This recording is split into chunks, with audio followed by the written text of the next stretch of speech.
আসসালামু আলাইকুম, welcome to my বিসেস ভয়েস।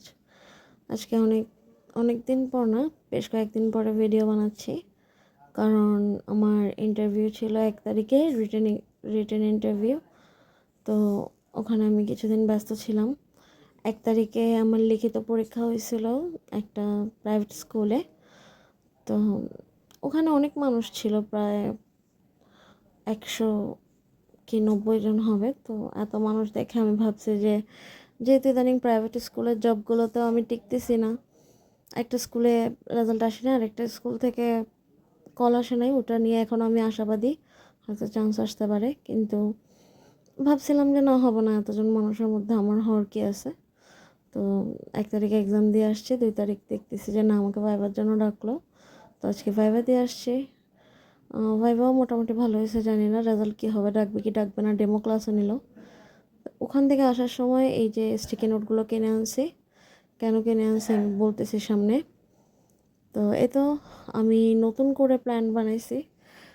আমার ভাইবা দিয়ে দিয়ে আসতে প্রায় 12টার মতো বাজছিল বাসায়। এসে আমি বসে গেছি আমার নেক্সট প্ল্যান কী হবে, নেক্সট মুভ কী হবে ওইটা নিয়ে। তো সামনে যেহেতু আমি হেড টিচার এক্সামের জন্য অ্যাপ্লাই করছি, আর এনটিআরসি এরও পরীক্ষা সার্কুলার দেওয়ার কথা আছে। তো এই দুইটাই হচ্ছে আমার নেক্সট টার্গেট। একটা হচ্ছে হেড টিচার এক্সাম, আর একটা হচ্ছে এনটিআরসি এক্সাম। তো এটার জন্য আমি কিছু প্ল্যান বানাইলাম। আমি ঠিক করছি প্রতিদিন কয়েকটা সাবজেক্টের কয়েকটা টপিক ওয়াইজ পড়বো। তো গতবার যেরকম আমি 15 দিনের একটা প্ল্যান বানাইছিলাম রোজার বন্ধে, তো ওই রকমই 30 দিনের একটা বানাইছি। কিন্তু শেষ হইতে আমার নিশ্চয়ই 60 দিন চলে যাবে, কারণ একে তো আমি বিজি থাকবো, আর এক এক দিনের পড়া একদম কম না, অনেক। তো একদিনে শেষ করতে পারলে তো ভালো, আর যদি 2 দিনেও শেষ করতে পারি সমস্যা নেই, কারণ আমি 60 দিনের একটা টার্গেট নিছি।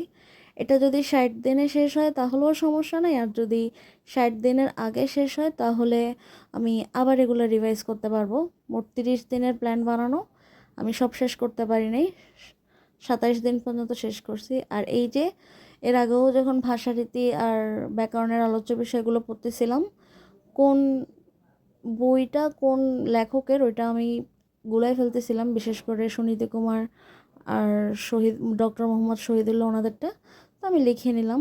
আর আমার এর আগের স্টিকি নোটগুলো পাচ্ছিলাম না, তো আজকে কিনে আনলাম। উপরে এসে আমি বসে গেছিলাম যে একটা প্ল্যান রেডি করে ফেলি, নয়তো পড়তে বসলে দেখা যাবে আমি এই চিন্তায় থাকবো যে কি পড়বো। তো দুপুরেও কিছু রেডি করলাম, এরপর বাচ্চারা আসলো, ওদেরকে পড়াইলাম। ওরা যাওয়ার পর আমি টাইম নষ্ট করিনি, আবার লিখলাম। সব কিছু ডিসাইড করতে অনেক টাইম লাগছে, প্রায় 10:30টার মতো। তো তখন আমি ডিনার করে তারপরে পড়তে বসছি। ভাবছি যে না, আজকের দিনটা খারাপ করা যাবে না। আর আজকে তার টার্গেটটা অনেক ছোট ছিল বাংলা ব্যাকরণের ভাষারীতি, ব্যাকরণের আলোচ্য বিষয়, ইংলিশের প্রিপোজিশনের একটা পার্ট ছিল, এমসিকিউ কালকে পড়ার জন্য রাখছি। আর বাংলাদেশ অ্যাফেয়ারে ছিল সরকার ব্যবস্থা, এটারও হাফ ছিল, কারণ ওই পুরাটুকু অনেক বড়, আমি শেষ করতে পারতাম না। গণিতের ছিল বীজগাণিতিক সূত্রাবলী বা বীজগাণিতিক রাশিগুলো, তো এটা পুরো কমপ্লিট করছি আমি। আর রাখছিলাম এনটিআরসি এর যে গাইড আছে আমার, ওখান থেকে কলেজ পর্যায়ের 17তম নিবন্ধনের প্রশ্নটা রিভাইজ করা, তো এটাও শেষ করতে পারছি। আরেকটা ছিল হেড টিচার পরীক্ষা, লাস্ট 2012 সালে হয়েছিল।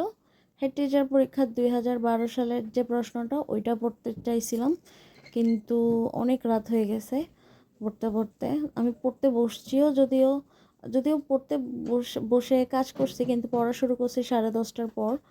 তো কোনো রকম 3 ঘন্টার মতো পড়লাম, অনেক তাড়াহুড়া করে শেষ করছি, চাই নাই যে আজকের দিনটাই খারাপ হয়ে যাক প্রথম দিনই। তো এই তো 3 ঘন্টার মতো পড়ে শুধুমাত্র হেড টিচারের প্রশ্নটা বাদে বাকি যে পড়াগুলো ছিল ওগুলো শেষ করতে পারলাম। দেখা যাক সামনে কতটুকু কি শেষ করতে পারি।